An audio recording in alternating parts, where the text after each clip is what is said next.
Bonjour à tous. Eh bien, prenons un instant aujourd'hui pour lire et méditer un passage du livre du ciel de Luisa Picaretta. Au nom du Père qui m'a créé, du Fils qui m'a sauvé et du Saint-Esprit qui me sanctifie. Amen. Jésus, nous nous immergeons en toi, dans ta divine volonté, comme tous les jours. Nous nous unissons à toi, nous nous identifions à toi, nous nous consumons en toi, nous fusionnons nos volontés dans la tienne, nous les fondons dans la tienne. Et Jésus, nous te sautons dans les bras et nous voulons te dire au nom de tous que tu es notre roi, notre bien, notre Seigneur, notre tout, notre amour, que nous avons besoin de toi. Nous voulons t'inviter dans nos cœurs pour que tu y fasses le ménage, que tu les nettoies, que tu les embellisses, que tu les sanctifies, que tu les ennoblisses. Viens Seigneur vivre en nous. Viens Seigneur avec ton Père l'Esprit Saint, avec ton royaume, ton trône, tes actes divins, tes attributs divins.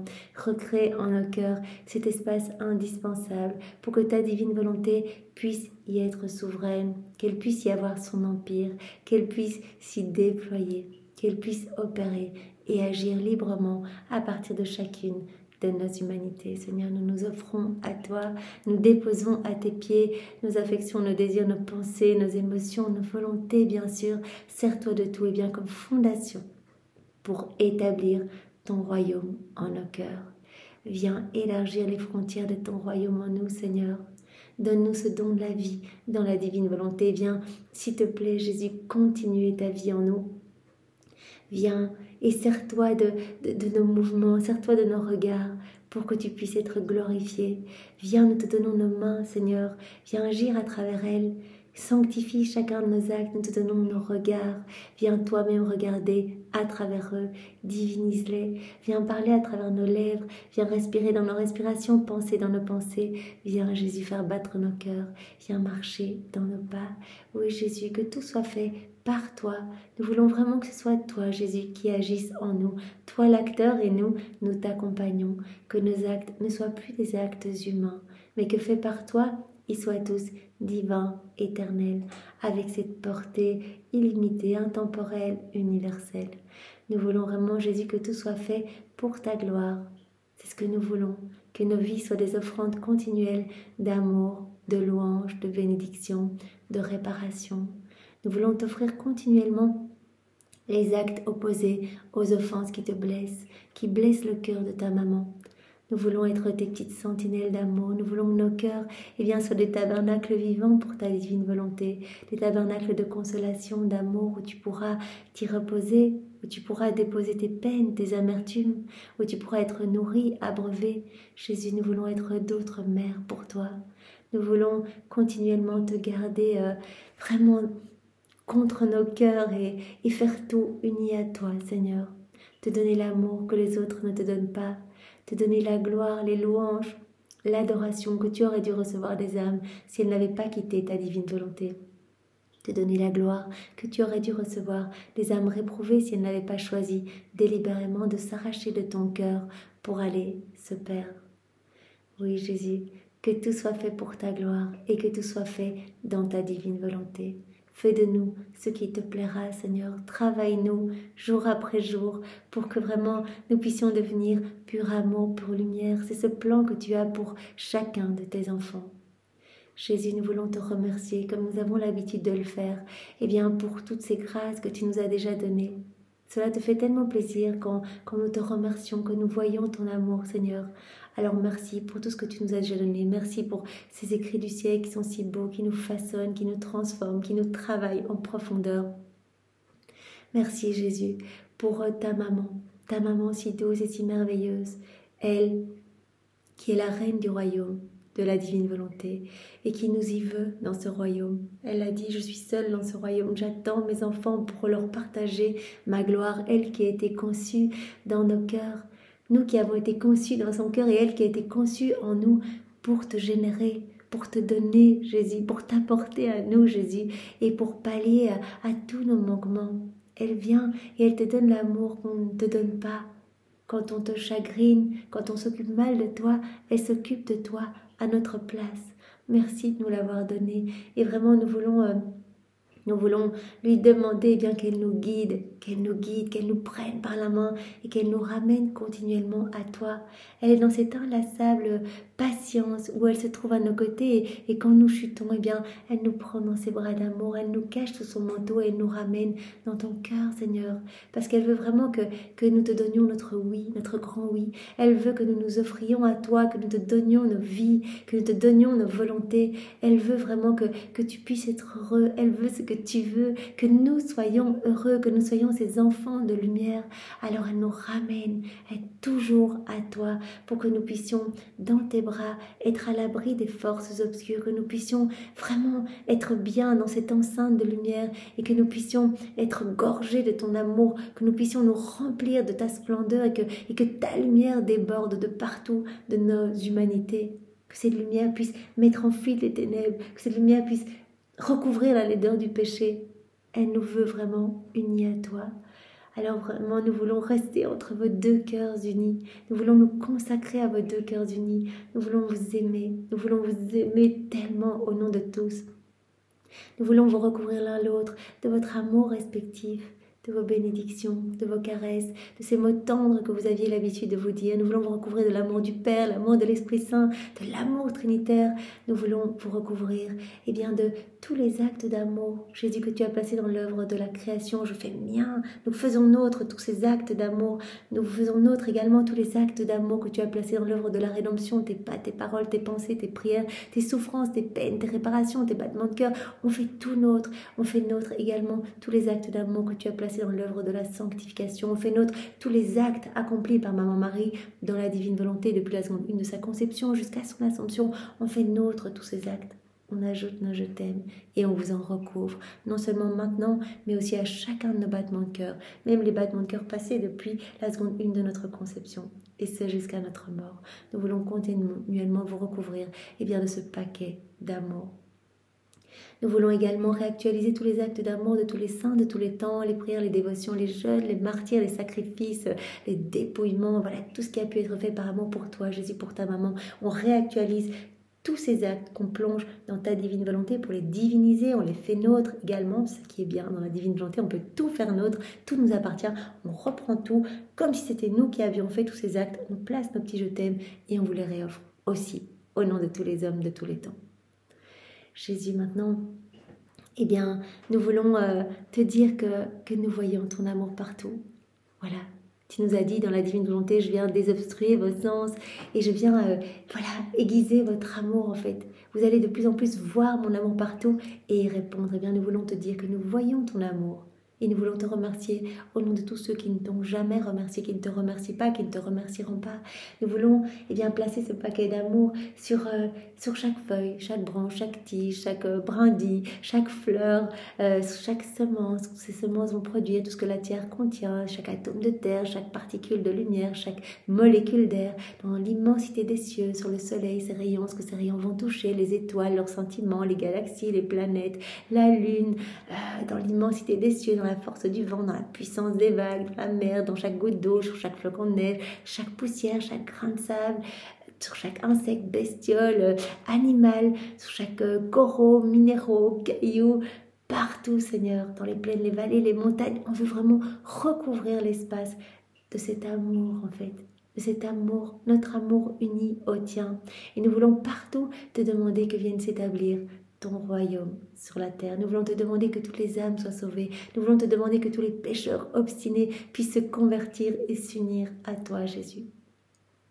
Nous voulons également, nous voulons placer notre amour partout, dans toute l'œuvre de la rédemption, partout. Nous voulons te suivre depuis l'instant 1 de ton incarnation dans Sainte Maman jusqu'à ta mort. Nous voulons te bombarder d'amour, nous unir continuellement à toi et à ta maman et te suivre à chaque instant. Nous voulons rappeler tout ton amour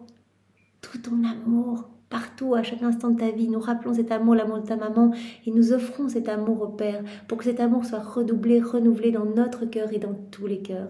Et nous voulons également, tenir compagnie à ta divine volonté dans chacun des sacrements. Tu nous l'as dit tellement de fois, l'Esprit Saint gémit de solitude dans les sacrements, ta divine volonté est seule dans les sacrements. Aussi, nous voulons suivre ces actes, et nous voulons placer ce paquet d'amour dans le sacrement du baptême, sacrement de la confirmation, sacrement du mariage, sacrement de l'ordre, sacrement de la réconciliation, sacrement des malades, et bien sûr le Saint-Sacrement où Jésus, nous voulons être avec toi, nous voulons laisser nos cœurs dans chaque ciboire, chaque tabernacle, nous voulons nous greffer à toi dans chaque hostie. Nous voulons vraiment être unis à toi, être consacrés avec toi, nous trouver avec toi dans les mains de chaque prêtre qui te consacre et te recouvrir de ta beauté, de tes harmonies, de ta pureté, de ta sainteté. Te dire partout, Jésus, je t'aime. Voilà, venir dans chaque cœur qui te reçoit et te dire, tu es mon roi, Jésus, je t'accueille, je te veux dans ma vie, je te donne tout ce que je suis, viens, déploie ta divine volonté, viens tout faire en moi, je te laisse vraiment les commandes, je te laisse les rênes de mon existence. Nous voulons, Seigneur, refaire toutes les messes dans ta divine volonté, toutes les adorations, nous voulons refaire toutes les entrées de messe, les sorties de messe, toutes ces âmes qui ont reçu des choses, qui ont reçu tellement de grâce pendant la messe, qui ont été confrontés aux choses les plus saintes. Toute la cour céleste est là, tous les saints, tous les anges, la Vierge Marie, tout le ciel est là au moment de la messe. Ces âmes qui ont été confrontées aux choses les plus saintes et qui n'en reçoivent aucun bien parce qu'elles se replongent trop rapidement dans les choses du monde. Vous voyez, à la sortie de la messe, les personnes qui papotent, etc. Eh bien, nous réparons pour ces moments où les saints sont encore là, au pied de l'autel, et que directement les âmes parlent et vraiment font le petit small talk de la vie. Nous réparons, Seigneur. Nous voulons également réparer pour toutes les prières faites quand les âmes te reçoivent, Seigneur. Nous voulons refaire ces prières dans ta divine volonté. Nous voulons t'aimer au nom de ceux qui ne t'aiment pas. Nous voulons t'aimer vraiment avec ton propre amour à toi. Alors je voulais vous partager un passage qui se trouve dans le tome 16 à la date du 6 septembre 1923. C'est un petit extrait et c'est vraiment très beau. C'est Jésus qui parle. « Ma fille, en fait, veux-tu savoir pourquoi Adam a péché? Pourquoi Adam a chuté? Pourquoi il a raté cette mise à l'épreuve? Pourquoi il a péché? Parce qu'il a oublié que je l'aimais. Il y a un moment où Adam a oublié que Dieu l'aimait. Et donc, il a oublié de répondre à l'amour de Dieu. Rappelons-nous, on a été appelés, on a été créés pour être dans cette réciprocité d'amour avec notre Créateur. L'homme a été créé pour être l'exutoire de l'amour de Dieu, le réceptacle de ton amour. Il a été façonné dans l'amour de Dieu, cet amour ad intra, cet amour trinitaire qui s'est déversé à un moment ad extra en l'homme. L'homme a tout reçu pour être à l'image et à la ressemblance de son Créateur dans ce flux et reflux d'amour continuel. Et à un moment, Adam, a oublié que Dieu l'aimait. C'est comme s'il avait directement coupé cette harmonie d'amour avec son Créateur. Il a oublié l'amour de Dieu et donc il a oublié d'y répondre. Ce fut cela le premier germe de sa faute. C'est ça le premier germe qui a entraîné le péché. S'il avait pensé que je l'aimais beaucoup et que lui avait le devoir de m'aimer, jamais il ne se serait décidé à me désobéir. Rappelons-nous que l'homme, il a reçu ses 5 sens pour s'émerveiller continuellement de l'amour de Dieu. Tout a été fait pour nous. Rappelons-nous que la Trinité n'avait pas besoin de cette belle création. Nous sommes les chefs-d'œuvre de la création et on a tout reçu, nos sens, pour que toujours on se dise en respirant, mais comme ces parfums sont délicieux, je t'aime, merci pour tant d'amour. Je vois avec mes yeux, mais ces paysages magnifiques, merci Seigneur pour ton amour, tout est amour, tout est je t'aime pour moi, merci, je réponds à ton amour. Notre oui pour entendre vraiment les chants mélodieux, les chants ravissants et dire oh merci mon Dieu, c'est si beau, je te remercie et je t'aime. Répondre continuellement à cet amour. Notre odorat pour sentir les parfums délicieux, y répondre. On a reçu aussi, rappelons-nous, les 3 puissances de l'âme. Notre volonté pour qu'elle reste toujours connectée à la volonté du Père, à sa puissance. Notre intelligence pour qu'elle reste toujours connectée à la sagesse de Jésus. Et notre mémoire pour que toujours nous nous rappelions de l'amour de l'Esprit Saint. Vous voyez, notre mémoire, combien c'est important de se rappeler toujours de cet amour de Dieu pour nous. Adam qui a oublié à un moment que Dieu l'aimait, n'y a plus répondu. C'est comme s'il avait tout coupé. Voilà, il n'a plus renvoyé de l'amour à Dieu. Et c'est vrai que quand Adam a quitté la divine volonté, il a perdu la propriété de la divine volonté, il a perdu la vie de la divine volonté en lui. ses sens se sont comme obstrués. Et en fait, il a déconnecté ces trois puissances de l'âme de la Trinité. Et c'est comme s'il avait tout coupé en se déconnectant de la divine volonté. Mais Jésus nous dit ici que le premier germe de sa faute, eh bien, c'était cet oubli, en fait, de l'amour de Dieu. Et si l'homme est tellement noyé dans le péché aujourd'hui, c'est qu'il oublie que Dieu l'aime. C'est que ses sens sont tellement voilés que l'homme ne se réjouit même plus du merveilleux paysage, l'homme ne se réjouit plus de tout, des parfums des fleurs, etc. L'homme ne voit plus l'amour de Dieu et donc n'y répond plus. S'il avait pensé que je l'aimais beaucoup et que lui avait le devoir de m'aimer, jamais il ne se serait décidé à me désobéir. Si bien que d'abord l'amour cessa et ensuite commença le péché. Et comme il cessa d'aimer son Dieu, le véritable amour envers lui-même cessa aussi. Comme il a arrêté d'aimer Dieu, eh bien, il a arrêté de s'aimer lui-même aussi. Cet amour, en fait, s'est effiloché. Ses membres mêmes et ses puissances se rebellèrent contre lui-même. Il perdit la domination et l'ordre et devint peureux. Voilà, alors que tout était harmonie, quand Adam était dans cette réciprocité d'amour, eh bien tout était beau, tout était ordre, tout était sublime en lui. Voilà, Jésus nous l'a dit, on ne peut rien faire de désordonné. Et donc, vraiment, son âme était belle, il avait la divine science, divine connaissance, divine volonté. Voilà, tout était harmonie, il avait la pleine maîtrise sur lui-même, les éléments lui obéissaient. C'est normal, il était dans cette unité du divin fiat, donc les éléments de la création ressentaient cette vie divine en Adam. L'activité de la divine volonté en Adam. Voilà. Et donc, il était vraiment ce chef-d'œuvre, en fait. Tout était beauté en lui. Et donc, quand il a quitté la divine volonté, quand il a déconnecté sa volonté humaine du divin vouloir, eh bien, il a perdu la maîtrise sur lui-même. Il a perdu l'amour envers lui-même, l'amour envers son Créateur, l'amour envers les choses créées. D'ailleurs, les éléments ne l'ont plus reconnu. C'est normal. Toute la création continue à être régie par la divine volonté. La divine volonté travaille dans chaque élément créé. Et la divine volonté ne travaillant plus en l'homme, en Adam, eh bien, il y a eu comme cette séparation qui s'est opérée. Il perdit la domination de l'ordre et devint peureux. Mais ce n'est pas tout. Le véritable amour envers les autres créatures, c'est ça aussi. Il n'a plus aimé de cet amour divin. Quand il était dans la divine volonté, il était gorgé de l'amour de Dieu. Donc, il aimait. Tout en lui, ses mouvements, ses pas étaient amour envers Dieu, envers les éléments créés, envers les autres créatures, etc. Mais quand il a quitté la divine volonté, il a perdu cet amour de Dieu, cet amour trinitaire. Voilà. Il devint peureux, mais ce n'est pas tout. Le véritable amour envers les autres créatures, c'est ça aussi. Alors que je l'avais créé avec le même amour qui régnait entre les trois personnes divines. Vraiment, c'est cet amour trinitaire qui avait été déposé en l'homme, pour que l'homme aime de manière divine. Et par lequel l'un devait être l'image de l'autre, son bonheur, sa joie, sa vie. L'homme devait être vraiment à l'image, comme un écho, une image de la Trinité. C'est pour cela que Jésus nous dit, est-ce que tu veux redevenir un écho de la Trinité? Est-ce que tu veux être un autre moi sur la terre? Eh bien, accepte ce don de la vie dans la divine volonté et je te redonnerai tout ce que tu as laissé, tout ce que l'homme a laissé à travers les générations. C'est pourquoi en venant sur la terre, la chose à laquelle j'ai donné le plus d'importance a été qu'ils s'aiment l'un l'autre comme ils étaient aimés de moi. Pour leur donner mon amour premier, pour faire demeurer sur la terre l'amour de la très sainte Trinité. C'est pour cela que Jésus a insisté bien, lors de son passage sur la terre sur cet amour. Aimez Dieu, aimez-vous les uns les autres. Tout peut se résumer à ça, l'amour en fait, mais aimer d'un amour divin. Laissez-moi aimer en vous, que cet amour trinitaire puisse résonner partout sur la terre. C'est très beau Seigneur, donne-nous cet amour. Donne-nous vraiment cette grâce de pouvoir te laisser toute la place en nous et que nous puissions devenir des feux jaillissants de ton amour, toi qui aimes en nous, Seigneur. Maintenant, dispose-nous pour accueillir ce nouveau passage du volume 30. Voilà, ce nouveau trésor. Chaque vérité que tu nous donnes est vraiment une vie divine que tu sors de ton sein paternel. Voilà, une naissance que tu sors de toi.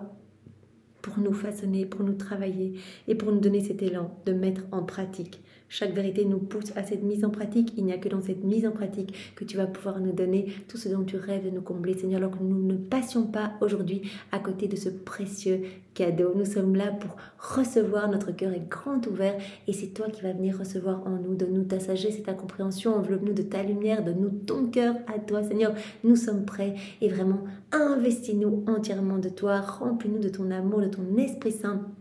Viens, Esprit Saint, viens par la puissante intercession du cœur immaculé de Marie, ton épouse bien-aimée. Viens Esprit Saint, nous t'attendons, nous t'aimons, nous te louons, nous voulons vraiment grandir en intimité avec toi. Viens nous saisir, viens nous embraser, Esprit d'amour, Esprit de paix, viens nous visiter. Viens par la puissante intercession du cœur immaculé de Marie, ton épouse bien-aimée. Viens Esprit Saint, viens, vraiment nous nous offrons à toi, nos cœurs sont là, mais vraiment nous voulons être remplis à ras-bord de toi. Viens par la puissante intercession du cœur immaculé de Marie, ton épouse bien-aimée. Et Seigneur, bien sûr, c'est dans ta divine volonté que nous méditons ce passage. C'est toi-même qui viens le méditer en nous. Viens divine volonté tout faire en nous comme en Jésus dans sa divine humanité. Que tout soit pour ta gloire, Seigneur, et que cela te ramène à toi, mais des flopées d'âme, que ce soit vraiment une rafle d'âme pour toi, Seigneur, maintenant. Alors le passage que nous allons voir maintenant est celui du 9 avril 1932, dans le volume 30, c'est notre sœur Louisa qui parle. Mon abandon dans le divin vouloir continue et je me sens comme une petite enfant nourrie à petites gorgées de cette nourriture céleste qui produit dans mon âme force et lumière et une indescriptible suavité. Elle est immergée dans la divine volonté, elle se gorge de cette lumière. Nous aussi, au plus on va s'y plonger, que ce soit en accueillant des vérités, en les mettant en pratique, en faisant nos actes, on se gorge de plus en plus de cette lumière, puisqu'à chaque acte que l'on fait, on donne cette petite autorisation à Jésus de retirer quelque chose d'humain en nous pour y placer quelque chose du ciel. Et donc elle dit, mais je reçois toutes ces vérités qui me nourrissent profondément, qui me transforment profondément, avec cette indescriptible suavité que je ressens. Et chaque vérité que mon bien-aimé Jésus manifeste à sa petite nouvelle-née, c'est une scène des plus touchantes et des plus belles qu'il place dans mon esprit comme porteur de béatitude de la céleste patrie. Chaque vérité que je reçois de mon doux Jésus, eh bien c'est comme une scène en fait du paradis. Voilà, porteur de béatitude de la céleste patrie. Cela m'enchante tellement, cela ravit mon âme, cela me remplit vraiment de joie et de bonheur du ciel. Je me sentais ainsi immergée dans un grand nombre de vérités du fiat suprême et mon aimable Jésus, rendant visite à sa petite enfant, me dit « Ma petite fille de mon vouloir, tu dois savoir que si notre être suprême donnait à la créature le ciel tout entier, le soleil, la terre et la mer, il ne donnerait pas autant que lorsqu'il lui communique les vérités sur la divine volonté. » Si la Trinité offrait à l'homme le ciel, la terre, le soleil, il ne donnerait pas autant que quand il donne des vérités du livre du ciel, toutes ces vérités relatives à la divine volonté. Voilà. Parce que toutes les autres choses resteraient à l'extérieur de la créature. Tous ces cadeaux resteraient à l'extérieur de la créature. Je te donne le soleil, le ciel, la mer, tout cela reste à l'extérieur de la créature. Tandis que les vérités qui nous sont données viennent et transforment, travaillent, modèlent notre âme en fait. La travail, Jésus dit vraiment, votre âme est comme un fer noir et au plus vous vous plongez dans les écrits du ciel, au plus vous donnez cette autorisation au divin artisan que je suis, de travailler votre âme, de venir vraiment marteler votre âme. Et à coup de marteau, votre âme devient plus malléable et produit des étincelles de lumière.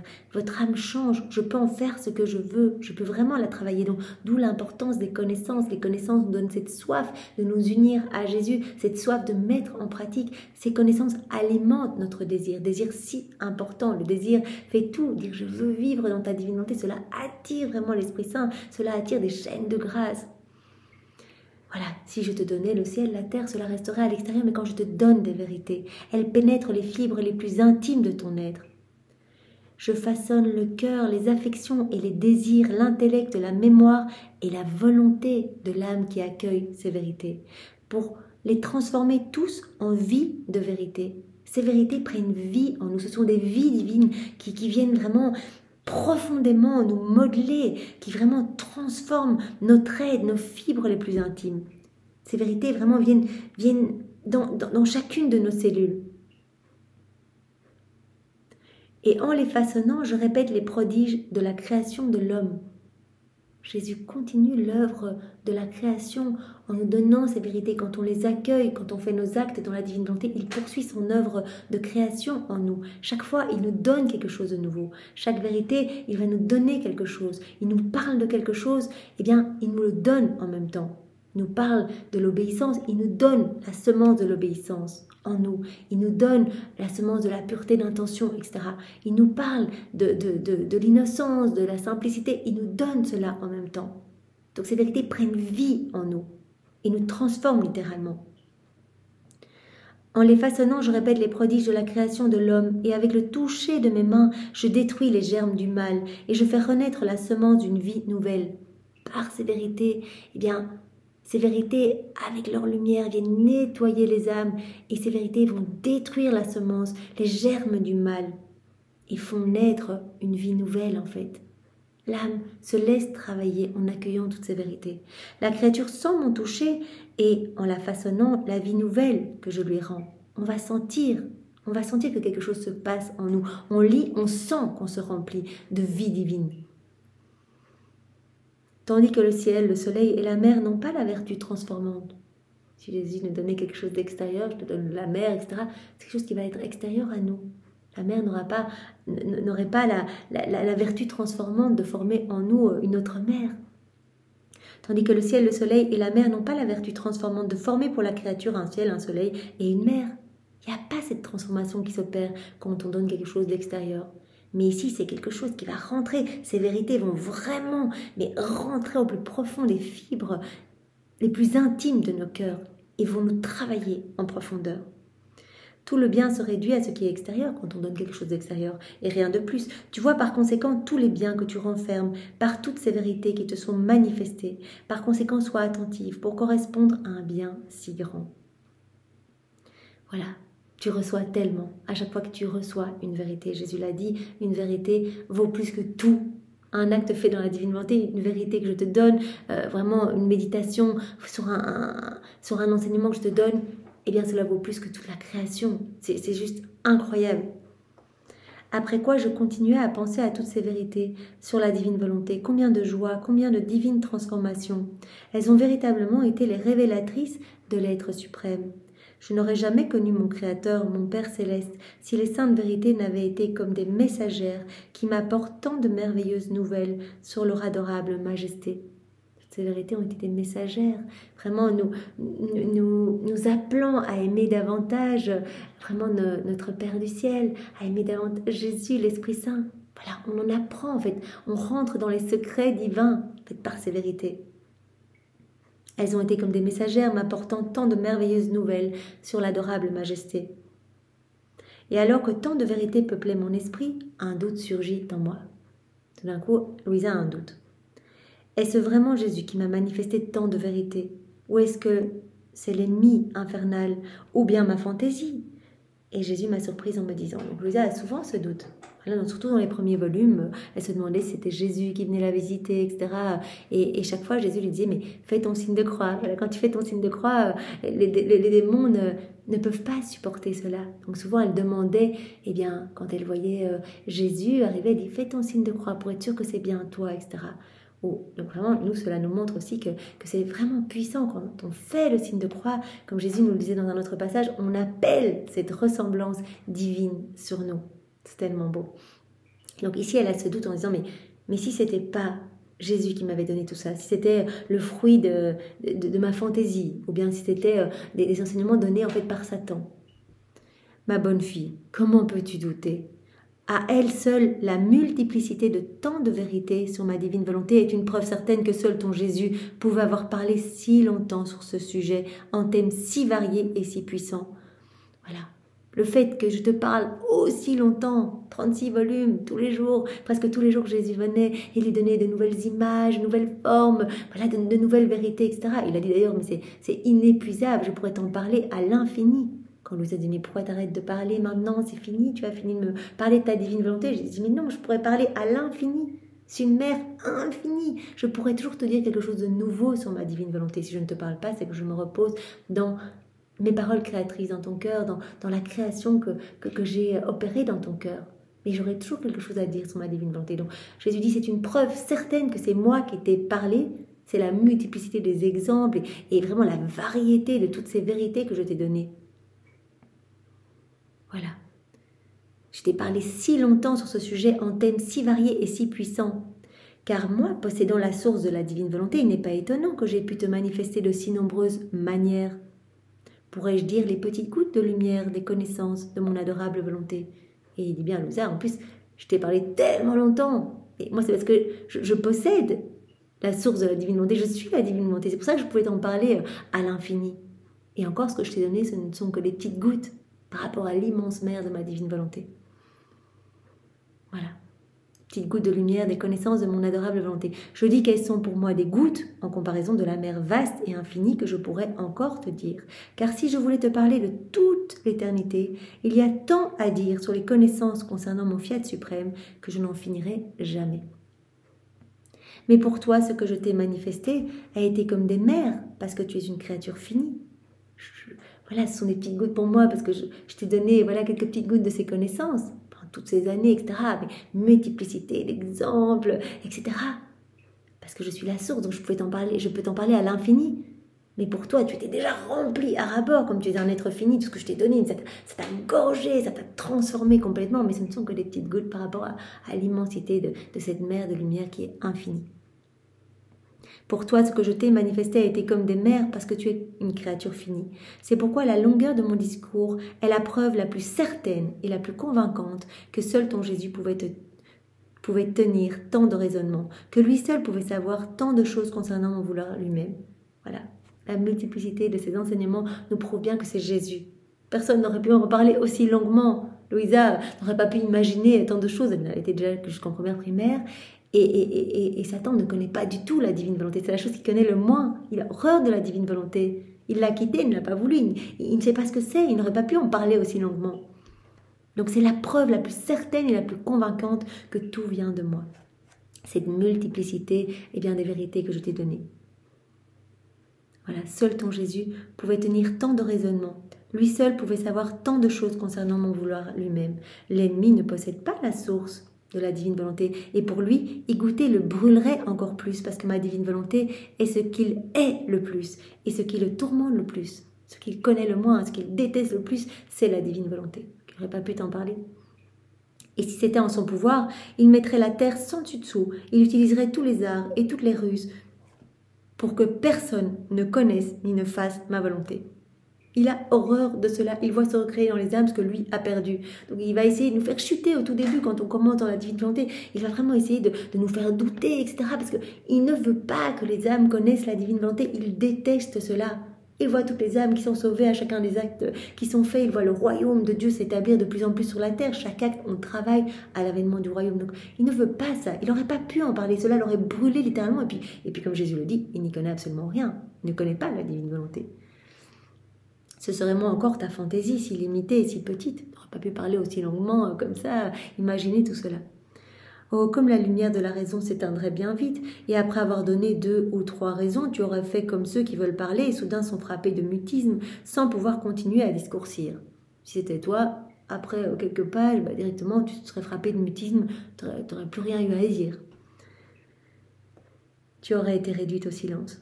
Seul ton Jésus a une parole toujours nouvelle, pénétrante, remplie de force divine, de suavité admirable, de surprenante vérité, devant laquelle l'intelligence humaine est contrainte de s'incliner en disant « On voit ici le doigt de Dieu. Par conséquent, reconnais un tel bien et que ton centre en toute chose soit ma seule volonté. » Voilà.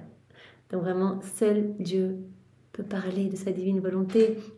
Vraiment, et sa parole est toujours remplie de force divine, de cette suavité admirable. Et il nous donne toutes ces surprenantes vérités continuellement puisqu'il détient la source de la divine volonté. Donc il peut en parler à l'infini et on sent bien vraiment en lisant, on sent toute cette lumière divine. On sent que cela opère quelque chose en nous. C'est tellement beau. Comme cette vérité était très courte, je vous propose de continuer avec la suivante. Voilà, la date du 13 avril 1932. Donc, c'est notre sœur Louisa toujours qui parle. Je suis toujours entre les bras de la divine volonté comme une petite enfant serrée entre les bras de sa maman qui me tient si pressée entre ses bras de lumière qu'elle ne me laisse voir et toucher que la divine volonté. Louisa a toujours abandonné, vraiment comme dans les bras d'une maman. Souvent Jésus fait cette comparaison, la divine volonté, il compare ça voilà, au soleil de son divin fiat, il compare aussi la divine volonté à une mère très aimante en fait, qui veut nourrir, qui veut abreuver son enfant. Et donc Louisa, elle reste dans les bras de lumière de la divine volonté. Et je me disais, oh si j'avais pu être libérée de la prison de mon corps. Elle sent vraiment que son corps est comme une prison. Elle dit, mais si j'avais pu être libérée de cette prison, mes envols vers le fiat auraient été plus rapides. Aurait pu être plus rapide, j'aurais plus appris, je n'aurais fait qu'un acte unique avec elle. Donc elle sent vraiment la lourdeur de sa nature humaine. Elle dit, si j'avais pu être libérée de ce corps paralysé dans mon lit, j'aurais pu m'envoler plus vite, j'aurais pu ne faire qu'un à chaque instant avec la divine volonté. Je n'aurais fait qu'un acte unique avec elle. Mais il me semble que ma nature me fait faire des interruptions, comme si elle mettait des obstacles et me rendait difficile de toujours courir dans la divine volonté. Elle dit, ma nature, mes souffrances, etc. J'ai l'impression que c'est comme un obstacle, en fait, pour avancer plus rapidement dans la divine volonté. Je pensais cela lorsque mon divin maître visita mon âme et me dit, « Bienheureuse fille, tu devrais savoir que celle qui vit dans ma volonté possède la vertu de maintenir ordonnée la nature de la créature. » Dans la divine volonté, l'âme qui vit dans la divine volonté a une nature humaine complètement ordonnée. Et au lieu d'être un obstacle, cette nature humaine l'aide à accomplir plus d'actes divins. Ta nature humaine, au contraire, dans la divine volonté, va t'aider à faire plus d'actes en fait, à te servir d'absolument tout dans ton quotidien pour m'offrir plus de gloire, pour créer plus de soleil divin, faire plus d'actes. Voilà, ta nature humaine est pour les fleurs comme une terre qui lui permet de former les magnifiques floraisons qui la recouvrent presque par la variété de leur beauté et à qui le soleil communique la diversité des plus belles couleurs en les rendant brillantes par sa lumière. Ta nature humaine, qui est complètement dominée par la divine volonté, est comme la terre pour les fleurs en fait. La terre permettant vraiment aux fleurs de sortir, ces fleurs qui vont être toutes gorgées du soleil. S'il n'y avait pas la terre, les fleurs n'auraient pas d'endroit où former leur vie, où faire naître leur beauté, et le soleil n'aurait personne à qui communiquer l'étalage de ses magnifiques couleurs et de sa pure douceur. Donc vraiment, ta nature humaine soumise à la divine volonté, toi complètement immergé dans la divine volonté, ta nature humaine est toute ordonnée et elle n'est pas un obstacle pour toi. Elle n'est pas un obstacle, au contraire, elle t'aide quelque part à accomplir plus d'actes divins. Telle est la nature humaine pour l'âme qui vit dans la divine volonté. C'est comme une terre fertile. Voilà, elle sert de terre. La nature humaine va servir de terre pour l'âme, une terre fertile pour l'âme vivant dans la divine volonté. C'est une terre fertile et pure qui offre un champ d'action pour que se forment non seulement les magnifiques floraisons, mais pour faire émerger autant de soleil que d'actes accomplis. Ma fille, c'est un enchantement de beauté que la nature humaine qui vit dans ma divine volonté, couverte et cachée comme sous un champ de fleurs, toute revêtue de la plus brillante lumière. Voilà, la nature humaine qui vit dans la divine volonté, est comme une terre toute fleurie en fait, remplie de fleurs gorgées par le soleil. C'est un merveilleux spectacle. L'âme n'aurait pas pu à elle seule produire une telle variété de beauté, mais unie à ma divine volonté, elle trouve les petites croix, les nécessités de la vie, les circonstances variées, tantôt pénibles, tantôt heureuses, qui comme des graines servent à ensemencer la terre de la nature humaine pour former son champ de fleurs. Voilà, l'âme qui vit dans la divine volonté, sa nature humaine va être ordonnée, va servir comme d'une terre féconde et elle va se servir de toutes les petites circonstances de la vie, les petites croix, etc. pour faire fleurir des petites merveilles, en fait, des petites fleurs à profusion sur cette terre. Former son champ de fleurs. Donc voilà, tous les éléments, toutes les circonstances de la vie vont être comme des petites semences, des petites graines qui vont servir à ensemencer cette terre de la nature humaine. L'âme n'a pas de terre et ne pourrait produire une floraison. Unie au corps, oh, que de belles choses elle peut faire. Plus encore, cette nature humaine a été formée par moi. Je l'ai modelée, morceau par morceau, en lui donnant la plus belle forme. Je les ai dit en plus... c'est moi qui ai formé la nature humaine de l'homme. Donc j'ai marqué cette nature humaine de mon sceau divin. Je peux dire que j'ai agi comme un divin artisan en y mettant une telle maîtrise que personne d'autre ne pourrait atteindre. Voilà, donc Jésus, Louisa qui dit, mais mon corps est comme une prison, si j'étais libérée de mon corps, combien mon envol serait plus rapide dans la divine volonté. Jésus dit, mais non, mais ta nature humaine, parce que tu vis dans la divine volonté, est complètement soumise à la divine volonté. Ta nature humaine est totalement ordonnée, et forme comme une terre fertile. Tout ce que tu vis, tous tes actes, tes mouvements, tes petites croix, tes petites souffrances, eh bien, servent vraiment pour former des fleurs magnifiques sur cette terre. Et en plus, c'est moi qui ai formé ta nature humaine. Vraiment comme un divin artisan, je t'ai formé. Je peux dire que j'ai agi comme un artisan en y mettant une telle maîtrise que personne d'autre ne pourrait atteindre. Je l'aimais et je vois encore le toucher, je vois encore dans ta nature humaine le toucher de mes mains créatrices imprimées. Voilà dans ta nature. C'est pourquoi elle est aussi mienne et elle m'appartient. Tout est en parfait accord. La nature, l'âme, la volonté humaine, la volonté divine. Lorsque la nature humaine se prête ainsi à devenir terre, quand l'âme s'immerge dans la divine volonté, que la nature humaine est soumise en fait à la divine volonté, eh bien, tout devient harmonie. Lorsque la nature humaine se prête ainsi à devenir cette terre fertile, la volonté humaine est dans l'acte de recevoir la vie de la divine volonté dans ses actes. Elle va se laisser dominer en tout et elle ne connaît rien d'autre que ma volonté comme vie, comme actrice, porteuse et préservatrice de toutes choses. C'est la divine volonté qui va tout faire, voilà, qui va déborder de l'humanité, de cette âme qui s'abandonne. Cette âme qui veut vivre dans la divine volonté, eh bien c'est la divine volonté qui va être la vie de cette âme, qui va être l'actrice, qui va être la porteuse, qui va être la préservatrice de toutes choses en cette âme. C'est la divine volonté qui va tout faire. Oh, que tout alors est saint, pur et magnifique. Mon fiat est au-dessus d'elle avec son pinceau de lumière pour la perfectionner, la diviniser et la spiritualiser. Voilà cette image, mon fiat est au-dessus de cette âme pour avec son pinceau de lumière, voilà, à chaque acte qu'elle fait, eh bien, peindre de nouvelles choses sublimes en elle. Nouvelle création, chaque acte que l'on fait, Jésus prenant son fiat créateur, il y a de nouveaux cieux, de nouveaux soleils, de nouvelles floraisons, nouvelle sainteté, nouvelle beauté, nouvelle pureté dans notre âme, etc. À chaque fois, quelque chose de nouveau. Jésus poursuit son œuvre de création en nous.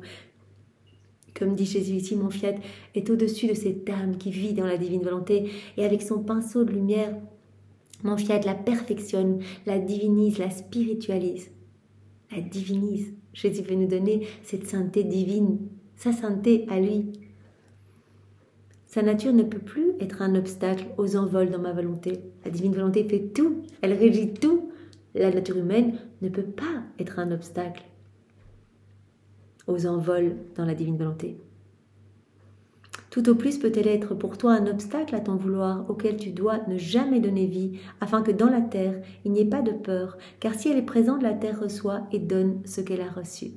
Voilà, il faut que notre terre soit fertile. On doit vraiment se laisser travailler par la divine volonté et tout accueillir comme venant des mains de Dieu. À ce moment-là, voilà, Seigneur, que ta volonté soit faite, j'accueille tout vraiment comme venant de toi, je te fais confiance. Et à ce moment-là, eh bien, tout va produire du fruit. Seigneur, je fais tout uni à toi. Je te remercie, je te loue, que ta volonté soit faite. Voilà.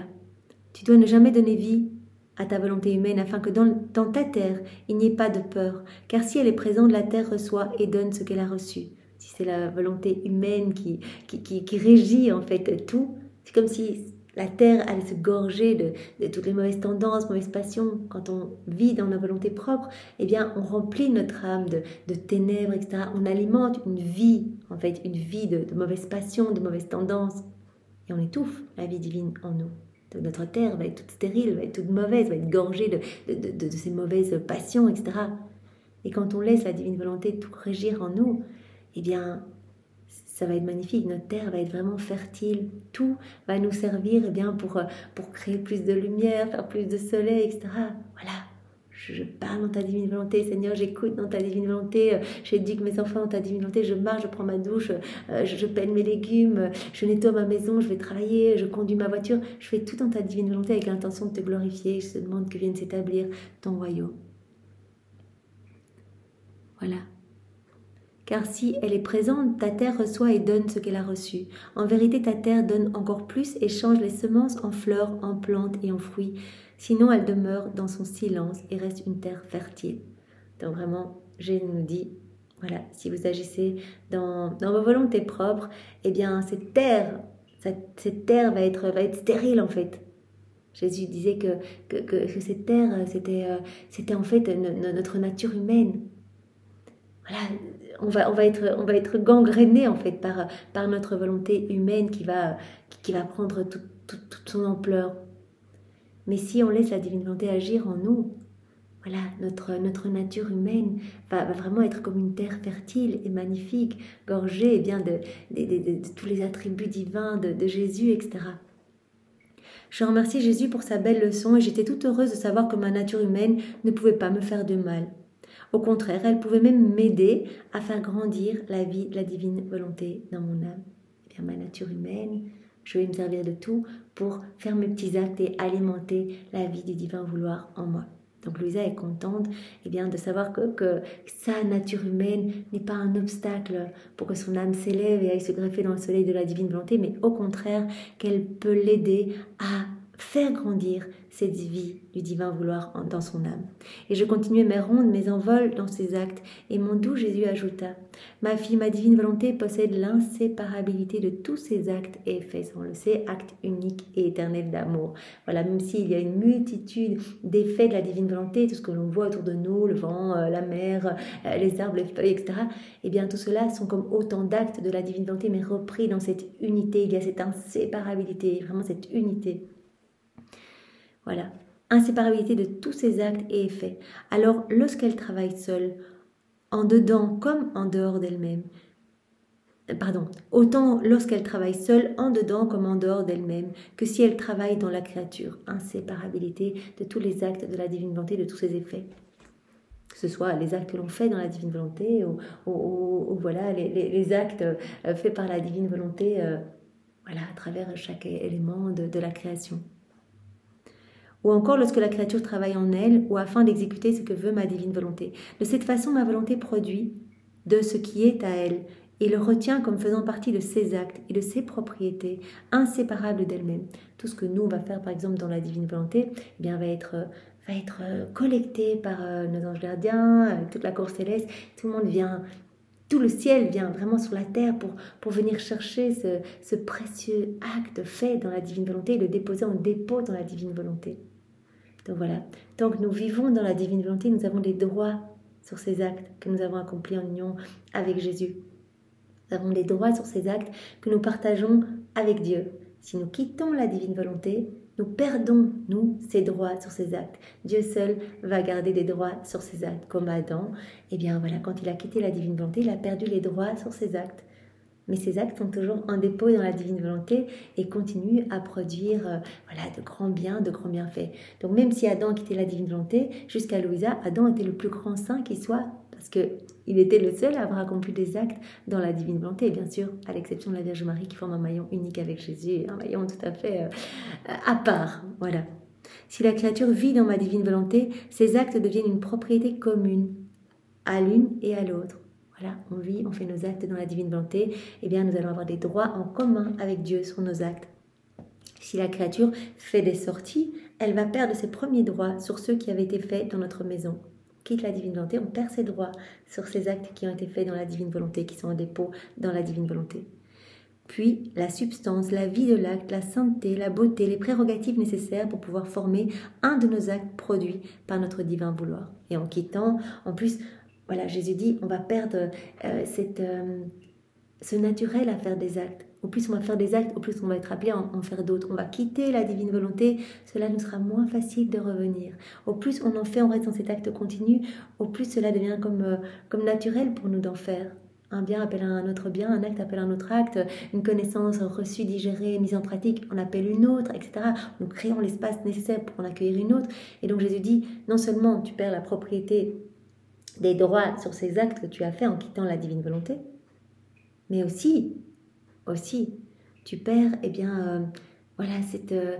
cette facilité à refaire d'autres actes. La créature n'a rien fait d'autre qu'aider et concourir avec sa volonté pour travailler avec la nôtre. Mais de substance, il n'y a rien qui vienne d'elle. Tout a été fait par la divine volonté en nous. C'est Dieu qui opère en nous quand nous vivons dans la divine volonté, quand nous faisons nos actes dans la divine volonté.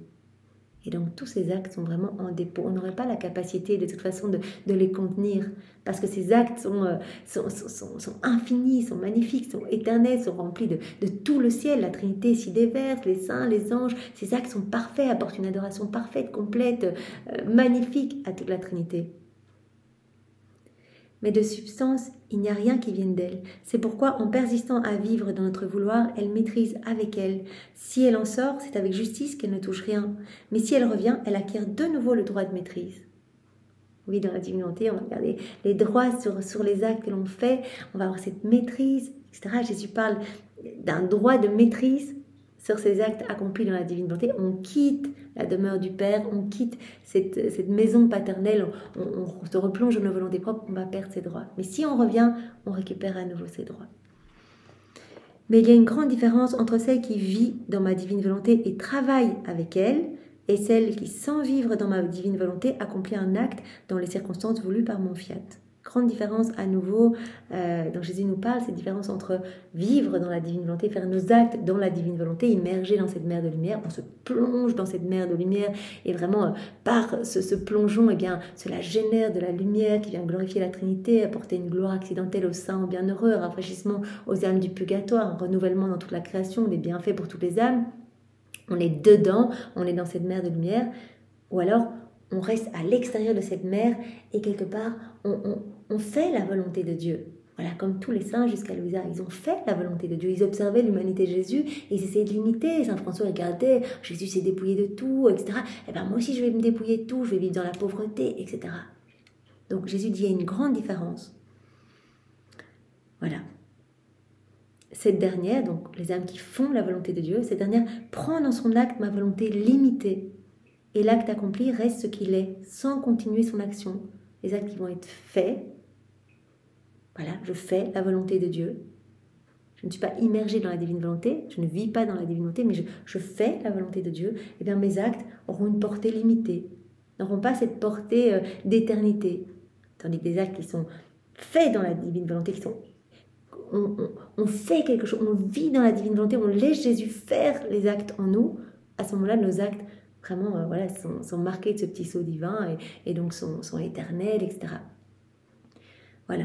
Donc cette dernière, l'âme qui fait la volonté de Dieu, donc qui reste à l'extérieur de cette mer de lumière, prend dans son acte ma volonté limitée et l'acte accompli reste ce qu'il est sans continuer son action.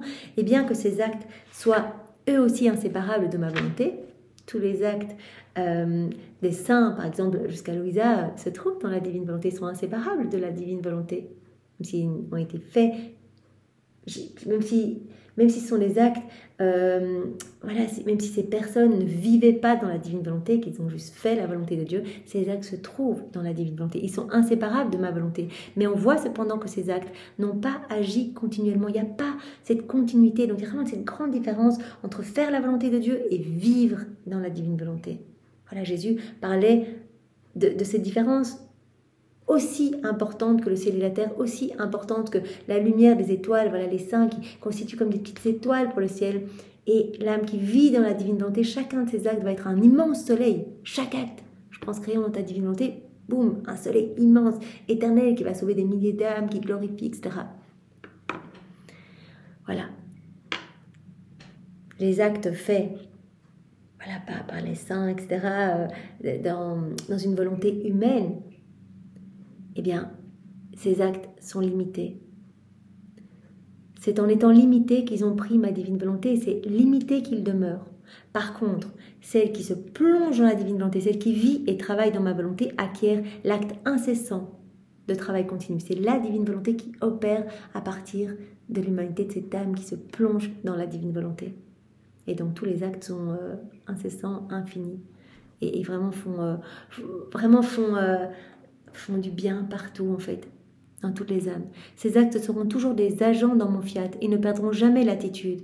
L'œuvre de mon vouloir ne cessant jamais, ces actes deviennent ceux de la créature.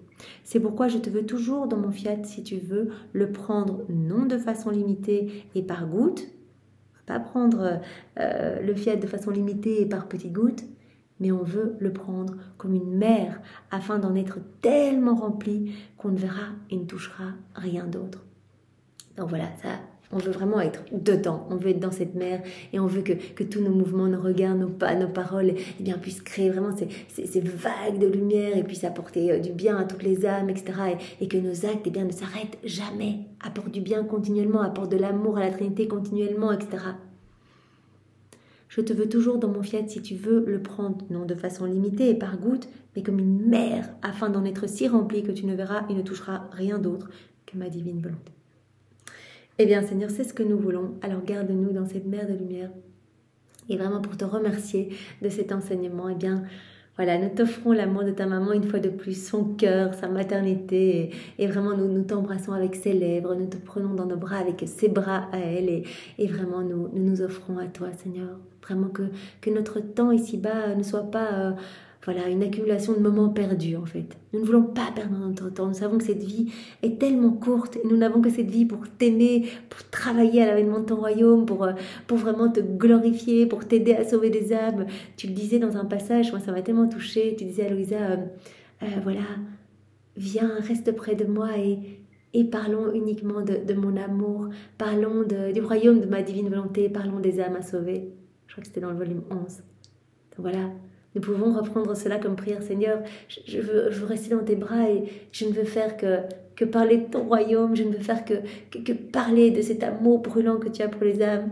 Le reconnaître partout, l'aimer au nom de tous. Et je ne veux faire que parler de ta volonté en fait. C'est ce qui fait le plus plaisir à Jésus en fait. C'est ce qu'il aime le plus. Voilà. Eh bien Seigneur, remplis-nous de toi à bord et investis-nous complètement de ta présence. Nous t'appartenons, nous sommes à toi Seigneur. Au nom du Père et du Fils et du Saint-Esprit. Amen. Soyez tous bénis. Au revoir.